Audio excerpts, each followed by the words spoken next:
Is the grass always greener on the other side? And how does this well-worn saying relate to running? Stick around and I'll explain. Now, it just seems to be the human way that we look at someone else and we crave what they want. But in reality, their situation may not be as good as it looks. And in fact, it might be you who sits in the nice, lush green pasture or paddock. Now, I get that we all want to improve the situations for ourselves, our family, our career, even upgrade to a new car, a new house, or whatever it may be. But these should be personal goals. We shouldn't live somebody else's life. We've all got to make our own way in this world. Now, how does this analogy relate to running?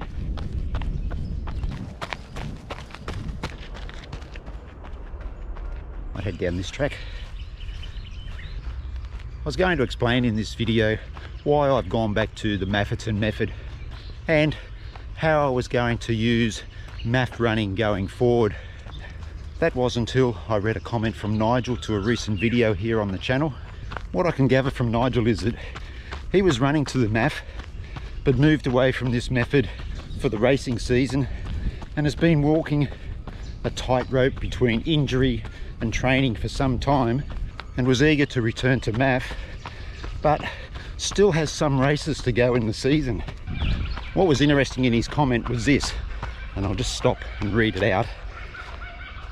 It's surprising how many runners have great success with MAF but then move on looking for something better, only to then pick up a few injuries and then go back to MAF. Guilty. He suggested, is this the grass is greener syndrome? I really want to thank Nigel for this comment because it rammed home a few important things to me, but I'll get to those in a bit. But first, as runners, I think we're always searching for that little bit extra in our running, for that next PB, for that next goal race, to run our first 5k, to go further than we ever have done before. And we change from running plan to running plan, running method to running method, hoping to squeeze out that little bit extra that'll help us to achieve those goals. We look at other runners on different training plans, using different methods, and think, how good would it be to do that? I think I'll give it a go. This is the grass is greener syndrome that Nigel was talking about. Don't get me wrong, this can work, but sometimes it can end in tears, with injury or disappointment, not fulfilling or reaching that goal.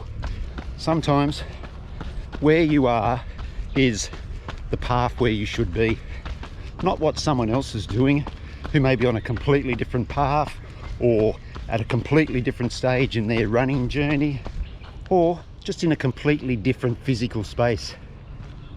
How beautiful is this? Perfect spring morning here in Brisbane.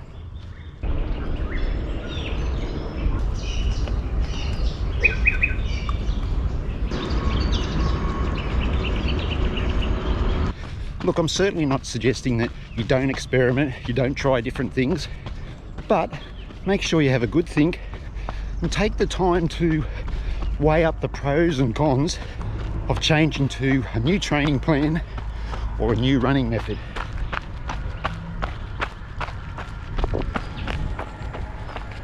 Talk it over with your coach if you have one, or someone you trust, like a close running buddy.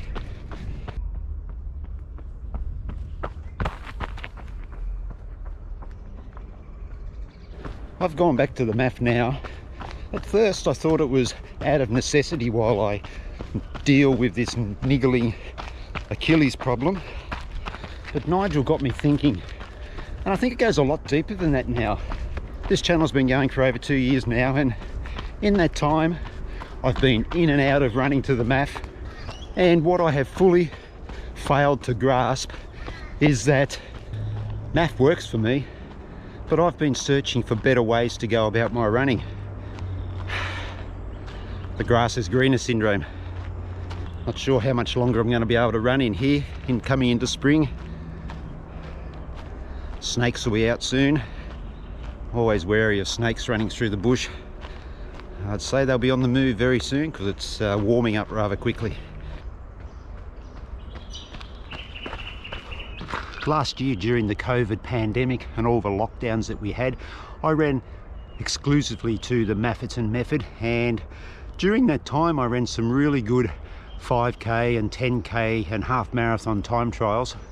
And this year on the channel as well, I've done 2 series where I've used a training block for the Maffetone method and a training block for the 80-20 method before moving into this well failed sub 3-hour marathon training block that I've just come out of now because of this Achilles niggle. And using the Maffetone and 80-20 series earlier on in the year, I was just searching to find what running system would work best for me.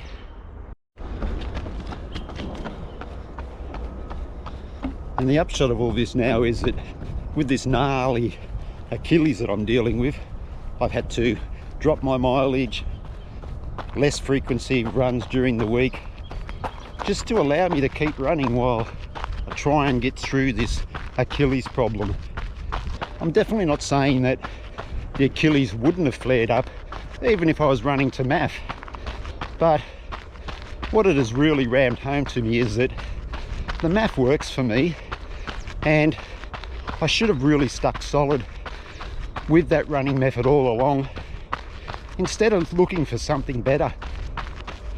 Just goes back to what I said, as runners we're just searching for that little bit more. So here I am, back on the MAF, slowing down, running to my aerobic heart rate, and I'm loving it. And why wouldn't you? Have a look at some of the places where you can run. Doesn't matter where you are. How good is this? What a gorgeous Friday morning. And I'm going to be completely honest with you, I wasn't enjoying the regular, higher quality, faster paced sessions that I was doing as part of the 80-20 training block, and also the sub 3 marathon training block that I was going through. And maybe that's just an age thing now.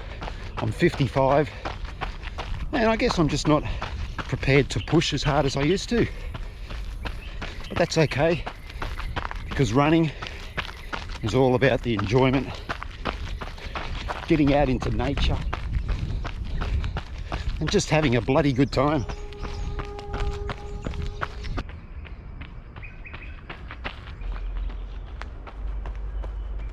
So what does that mean for the future? Well, I'm sticking to the MAF.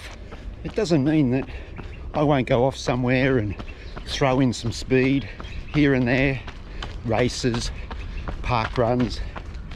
But with the MAF running, you do plateau. And Dr. Phil Maffetone, who the man behind the MAF running method, he does recommend that every now and then, that when you do hit that plateau, that you go off and you do a speed block, throw in some speed work of, you know, could be anything, intervals, tempos, progressive, fartlek, whatever really you enjoy doing, I guess, or what works for you. And you do that for a few weeks or whatever length of time, and then you return to the MAF. You go back to MAF running, you go back to your MAF aerobic heart rate level, and that's what I'm going to do. Once I get this Achilles right, do a little bit of speed work, and then I'll come back to the MAF. Because what did I say? The MAF works for me. And guess what, guys? It also means that the MAF tests are back. Start doing the monthly MAF tests, because they are the best way to gauge your rate of improvement running to the MAF. So stick around for those videos coming up into the future. Be a little while before I get to them. It'll all depend on this Achilles, but it's feeling pretty good today.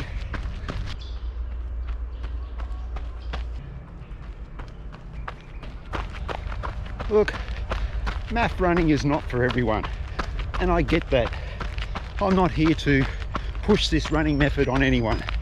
I'm here just to offer an alternative, a running method that has really worked for me. You've got to find what path you want to follow. I have found my running path, my lush green pasture, and I'm really excited to see where this next phase of my running leads. So I hope you stick around and follow my journey on MAF and running.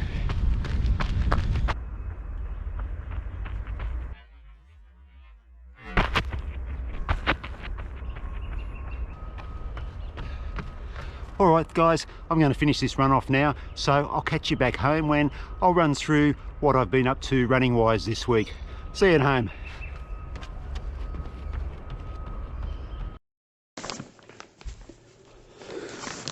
A few parcels to open up, nothing exciting guys. I'll let you know what's inside these in another video. Alright, the week. Oh, haven't got my hat. What do you reckon guys? Hats off or hats on? Let me know down in the comments. Okay, so the week that was, a little bit more mileage this week, 46 kilometers. Had my second Pfizer COVID vaccine jab this week on Monday, and Tuesday knocked me for 6. I had fevers, I had aches, and I just had no energy whatsoever, and spent the whole day on Tuesday on the lounge. So 2 days to start the week, no running. Just let me grab my iPad so I can remember what I actually did this week. Okay, so my running week began on Wednesday. Just went out for a little 6 kilometer run just to test to see how the body was feeling after that COVID jab. Everything was Mickey Mouse. Thursday, 8.5 kilometers. Friday was going to be a rest day, but I went out and did filming. So a lot of stop start with some running and some walking, nearly 7.5 kilometers. Saturday at Park Run, 3.5 kilometers as a warm up, and then the 5 kilometers at Park Run. Then another couple of kilometers cool down to finish. Today, Sunday, when I'm filming this, just upped it a little bit on the previous week and did 3 lots of 4 kilometers with a 5-minute walk between, and no issues whatsoever with the Achilles. So that gives me some confidence now to just start increasing the mileage week on week. And fortunately this week coming, I've got an appointment to go and see my physio. That'll give me some more clarity and some expert advice on what is going on with the Achilles.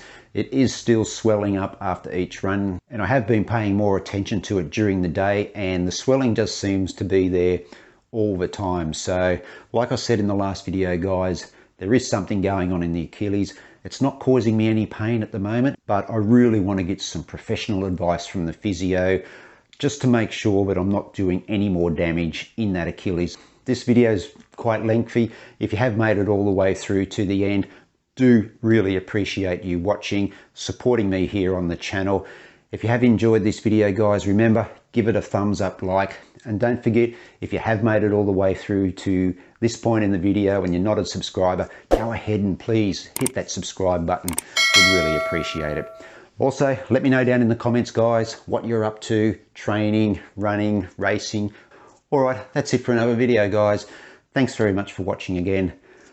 Stay safe, happy running, and I'll catch you next time. Hooroo.